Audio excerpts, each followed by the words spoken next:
Hello, I'm Ocain. I'm VP of Service Delivery at Airiam. What that means is I'm in charge of almost everything, but mainly cybersecurity, incident response, the Security Operations Center, all of our remediation projects, as well as all of our IT migration projects, and all of our vCIO and vCISO services, which means that I go on site and meet with my clients and help them strategically figure out how to make IT and security better at their organization, whether it's using us or not as a vendor. It's really my mission to improve everybody's performance and security. Airiam is a managed service provider and managed service security service provider, as well as an incident response company. So we get a lot of incidents in, especially ransomware incidents, through the cyber insurance channel. They'll call us and have us rebuild clients for them that have been hit by ransomware. In addition to that, we manage about 1,000 clients on our own, which are, span a great amount of verticals, including manufacturing and trucking and logistics. So that really is our core. Most of our clients are manufacturing or trucking and logistics clients. And so we have several trucking companies. I'm used to dealing with McLeod, used to dealing with PC Myler, used to dealing with a lot of integrations to financial systems and things like that, and used to thinking about some of the complexities they have to deal with, whether it's mapping, load management, whether it's finances and how to handle billing, driver logs, things like that. I've watched clients grow from being small trucking companies to large trucking companies, acquiring hundreds and hundreds of trucks in their fleet as the economy has really taken off for them over the last several years. And I'm really proud of how they did and how resilient they were during COVID, and how they really were shining in that pandemic in getting everyone their goods. And they really proved themselves as probably the most important piece of infrastructure in our country. So I'm gonna give you some Captain Obvious stuff here.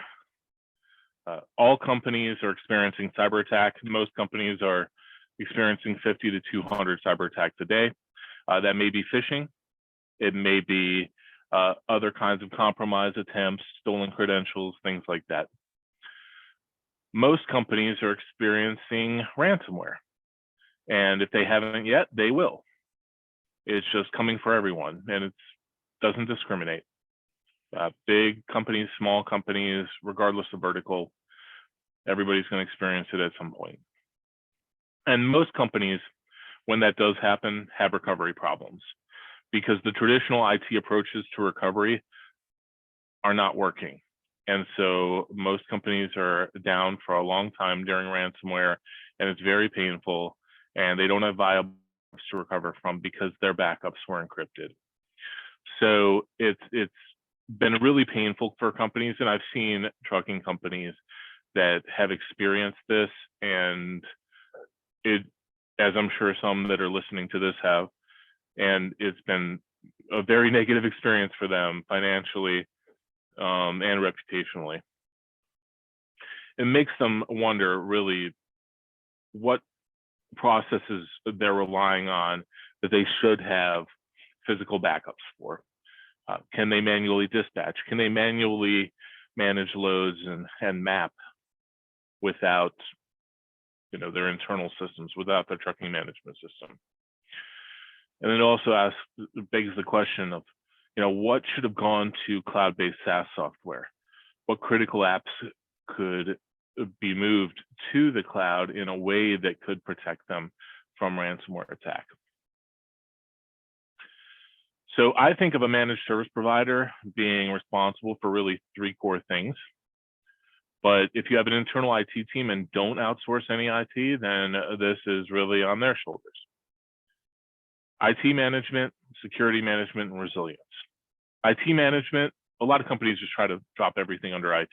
And it's really different skill sets and different people that are involved in these. And there's some strategic thinking around these that a lot of people don't have that are in the IT field.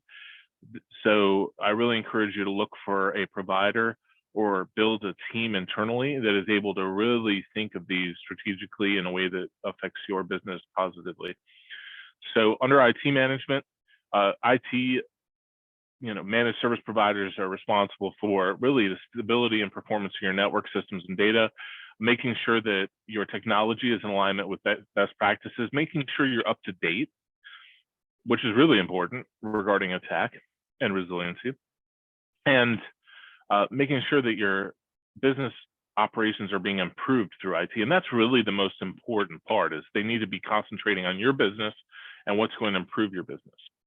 Security management, MSPs are responsible for managing your risk through cyber. They should be working with you to implement controls that actually matter to your business, layering defenses that matter to your business and your risk, and monitoring. You may be getting attacked 50 to 200 times, but you have no idea if you're not monitoring for those kind of attacks. Identifying and fixing vulnerabilities and identifying and responding to threats. And a managed service provider regarding resilience should be able to contain and stop damage from attacks, should plan and manage disaster recovery, should help you stand back up quickly after an attack, and should improve your systems after an attack. Should not just say, okay, that was an attack, I got you back up and running, but should look at what they need to learn from this attack and then apply that knowledge to your situation and help you improve.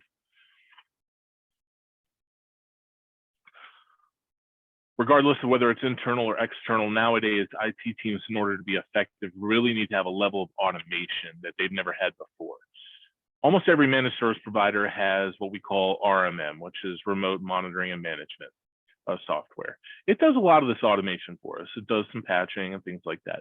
But what I'm talking about is the next level above that. There should be a development team at all of these organizations, at a managed service provider, and if you're internalizing that on your IT team, that is able to really proactively program and code things to operationalize improvement for you.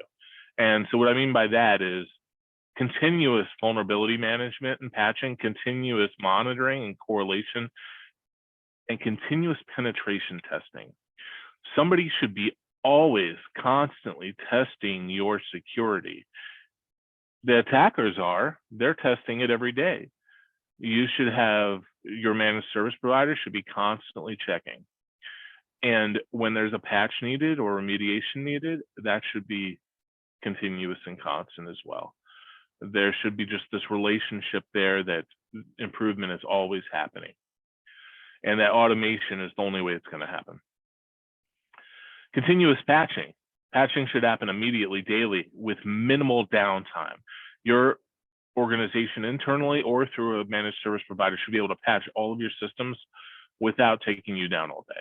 It should be something where your firewall patch may take you down for a couple minutes, but your servers should be architected in a way that you can patch them, etc. Frequent patching is a sign of resilience. And then most important is short feedback loops. Between you and your service provider or your IT team, between users, executives, and all the functions in IT and security, there should be constant communication. That's going to be really important in an incident, that those lines of communication exist. But even before an incident, that's how you're going to improve. That's how what you need as an organization gets communicated clearly to IT. And that's how they understand, they get that messaging. And that's how security is able to communicate to you what they're seeing. And if that feedback loop doesn't exist, then you're waiting for a board meeting next quarter to find out what's going on in your company. So logistics companies use a lot of software. Mapping and load management software, truck management software, driver logging systems, warehouse management systems, fuel systems, customs stuff. A lot of times this is one package. This may be one trucking management software package that you're buying all the modules for, or it may be a couple pieces that are integrated. But there's usually a level of complexity here, and it's usually requiring several servers. And then you're adding your fuel software, your fuel management software for your fuel pumps, things like that, your fleet management software and your maintenance software. This gets to be quite an undertaking. Hardware, there's usually the truck GPS stuff like the Rand McNally, and there's, which may be integrating with your systems, McLeod. Of course, you're going to be integrating with PC Miler, et cetera. There's, regardless of what your software stack is, there's a level of hardware that most companies are deploying. And then your trucks may have these cameras in them and recording systems so that you can, see if there's an accident and cover yourself risk-wise. There's this level of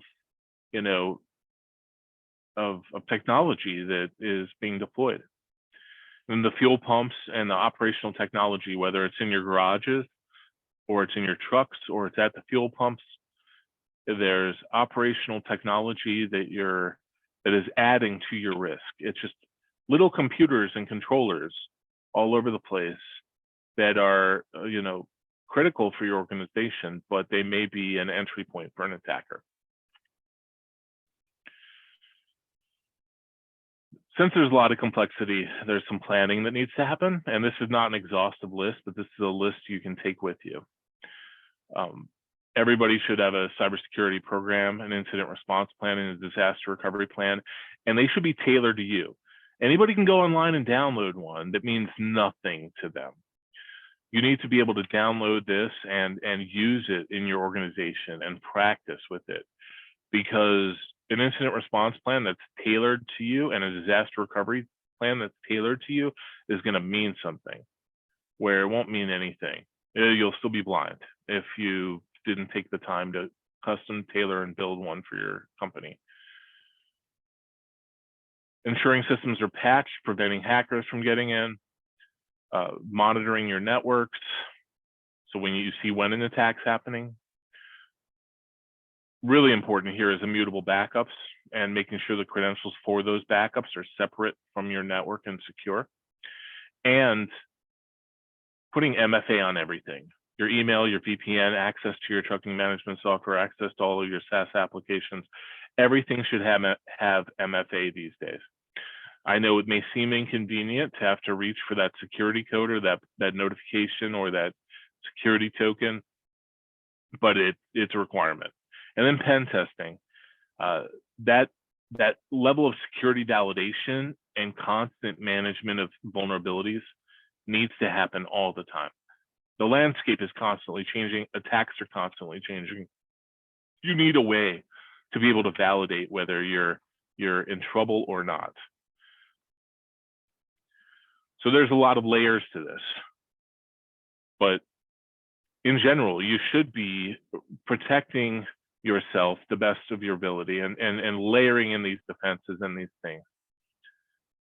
But you should also expect that you won't be successful in all your attacks. Something will get through. And then given that something's going to come through, you need to be able to recover, especially from destructive attacks like wiper and ransomware, which, by the way, usually target your backups on site. So you need to have layers of backups that are getting your data out from your network. So these are some things that I usually go through with all of my clients, but with trucking and logistics clients, those crown jewels are especially important to really uncover. Asset inventory, that's a standard to start. And then out of those assets, what data are the crown jewels? What systems are the crown jewels? What's the most business critical thing for me to protect? And then risk assessments, information security strategies and plans, incident response plans and business continuity plans. Improving your security controls. Everybody has some. We're not starting from scratch, but there's always holes. So security is a continuous thing that needs constant improvement is the way to look at it. So engage your team so that you're able to get on board with that constant improvement. Continuous monitoring, patch management, detection response, immutable backups, multifactor authentication. These are all parts, pieces of the layers that protect you. And there's more than this. So this is like the hygiene that everyone needs. And none of these are check boxes. None of these are you're done type items. These are all things that need continuous evolution. And not all of these require money. Some of them are time intensive, but not really buying new hardware. Immutable backups, that's software and hardware. Detection and response, that's usually software. But most of this is just a time effort in order to improve where you are. So it may be boring, but that slog is something that has to happen. And then we view cybersecurity and resilience both as absolute necessities. They look similar. Cybersecurity is on the left, resilience is on the right, but resilience has this adaptation component. We need to be able to detect your problem, stop your problem, recover from your problem, and then learn from it and get better. So I layer these together. I'm not throwing out the baby with the bathwater. I actually think they're both very important. So I'm approaching security as a necessity and then resilience as a necessity for when security fails. And if you have a managed service provider or an internal IT team, I encourage you to work with them to try to layer in where their products that you are buying from them fit on, you know, the cyber resiliency engineering framework, so that you can say, these products help us stop an attack, anticipate attack, find attack, see attack, detect and respond. And these products help us recover from an attack. And then these products help us, you know, adapt and grow and get better after an attack. Build your solutions around a framework like NIST and or like a MITRE framework, and determine how you want to approach security and resilience using that framework. What solutions do you need? So these are just software. There's a ton of you know, controls that may just be manual time investments that will fill in the blanks in between here. We approach incident response using the NIST 861 incident response lifecycle. But what's important to note here is that we learn from incident response, and it informs our security team and our IT team, so that we improve our product and so that we improve all of our clients' networks. When we experience an incident at one person, we use that information to improve baseline for everyone. And whether you have an internal IT team or an MSSP, that should be their approach. It shouldn't be operating in a vacuum. So think about that adaptation at the end of this life cycle, this lessons learned. When an incident's over and you've been through all this pain, how are you actually improving? How is there meaningful improvement happening? Well, thank you very much for your time. I'm very passionate about incident response as well as cybersecurity and resilience. So this is something that everybody's free to engage with me anytime, whether you're a client of mine now or not. And I'd be glad to help anyone. But I know that managed service providers are really a part of managing critical infrastructure around the country right now.